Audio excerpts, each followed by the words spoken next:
Hi everyone! In this video, I'll show you how to change a YouTube Shorts thumbnail in just a few simple steps. Let's get started. Before we begin, keep in mind that YouTube doesn't provide an option to add or change thumbnails in Shorts. However, you can still set one by following these steps.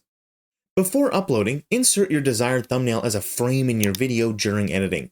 Keep it visible for at least 1 to 2 frames. Then export the video.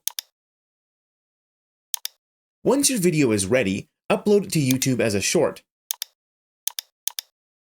Open YouTube on your mobile and go to your profile. Tap on the Your Video section and find your uploaded short. Tap the 3 dots next to the video and select Edit from the menu. On the editing page, tap the pencil icon at the top left of the video. Next, you'll see the video frame by frame.